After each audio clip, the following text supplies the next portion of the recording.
샬롬 반갑습니다.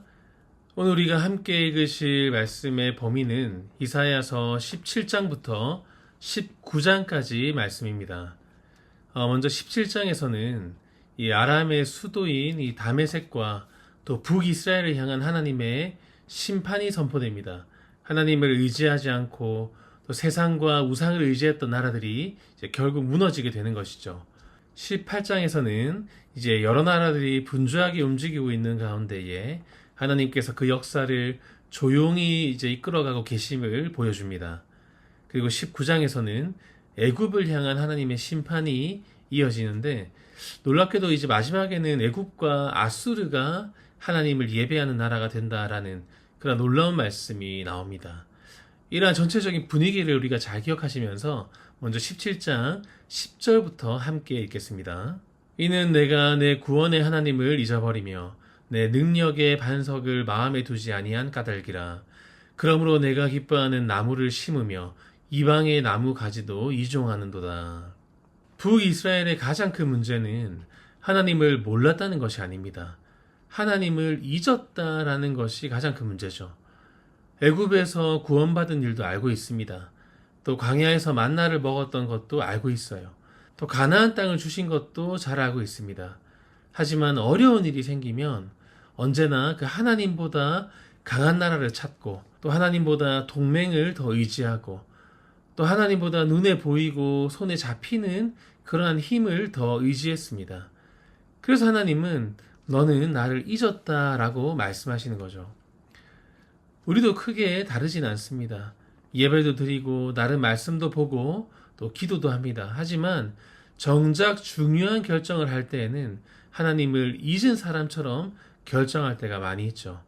하나님을 모르는 것이 아니라 하나님을 모른 척 하는 것입니다. 그런 이스라엘 백성에게 하나님은 심판만으로 끝내진 않으십니다. 우리 17장 7절 함께 읽겠습니다. 그날에 사람이 자기를 지으신 이를 바라보겠으며 그의 눈이 이스라엘의 거룩하신 이를 뵙겠고.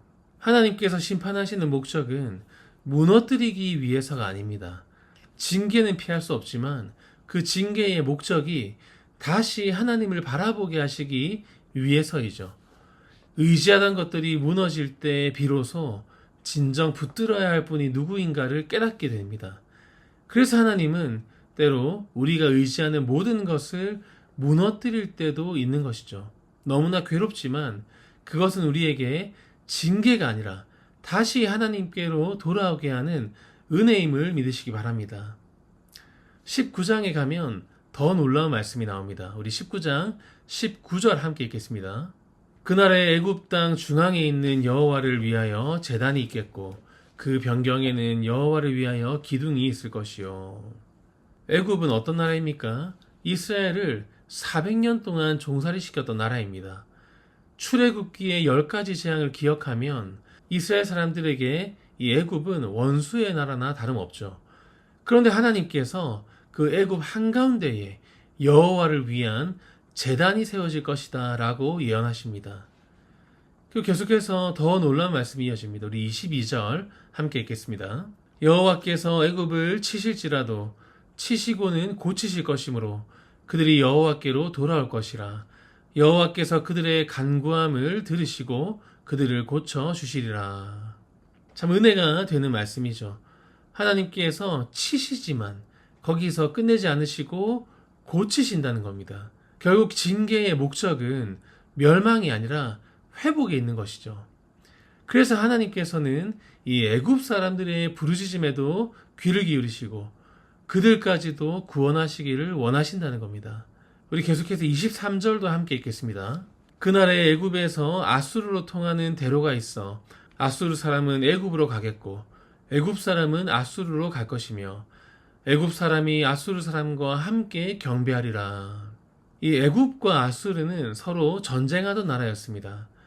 이스라엘을 사이에 두고 끊임없이 싸우던 원수였어요. 그런데 하나님께서는 그들이 함께 하나님을 예배하게 될 것이다 라고 말씀하십니다. 이 복음이라는 것은 사람을 적당히 착하게 만드는 정도가 아닙니다. 원수를 예배자로 바꾸는 능력이 바로 복음의 능력이죠.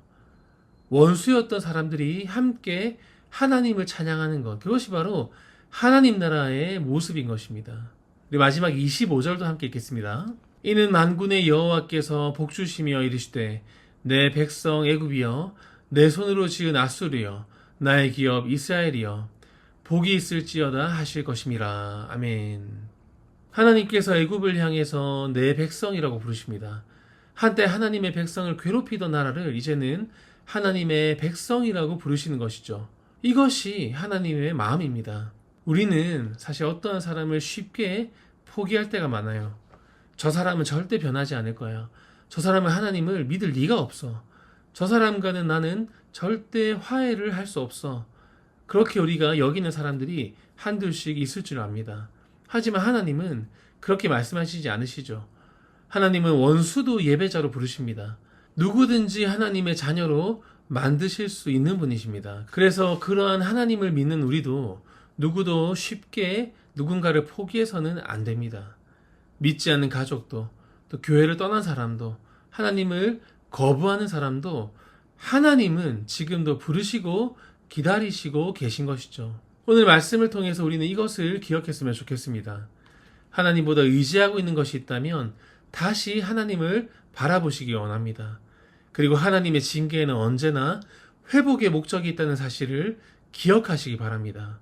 또 마지막으로 하나님은 원수까지도 예배자로 부르시고 또 예배자로 만드실 수 있는 분이시다라는 이 놀라운 사실을 기억하기 원합니다. 그렇기 때문에 우리도 어떤 사람도 포기하지 마시고 하나님의 은혜를 기대하며 기도하며 기다리는 저 우리 모두가 되시기를 주님의 이름으로 간절히 축복합니다.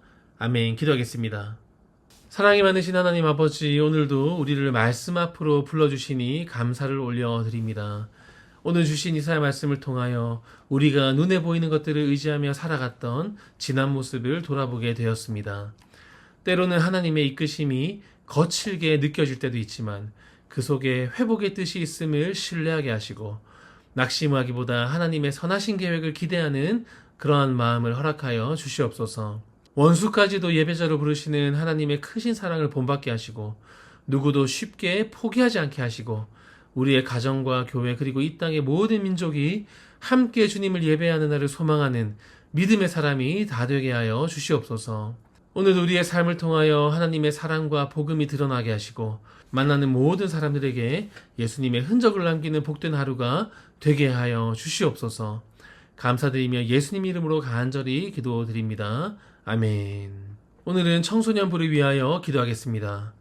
청소년부를 섬기는 교역자와 모든 헌신자들에게 성령의 크신 능력과 은혜를 부어주셔서 사명감을 가지고 기쁨으로 또 충성스럽게 섬기는 마음을 허락하여 주시옵소서. 또한 맡겨진 어린 영혼들이 하나님의 존귀한 자녀로서 가정과 학교에서 그리스도의 향기를 나타내게 하시고 말씀으로 잘 양육되어서 하나님께 영광 돌리는 삶을 최우선으로 삼는 귀한 믿음의 일꾼들이 되게 하여 주시옵소서. 계속해서 육신의 아픔과 질병 가운데 있는 믿음의 가족들과 삶의 여러 문제와 경제적인 어려움을 겪고 있는 성도들을 위하여 기도해 주시고 또 우리 교회 다음 세대의 부흥과 지역사회와 나라와 민족의 회복을 위하여 마음 모아 간절히 기도하겠습니다. 기도합니다.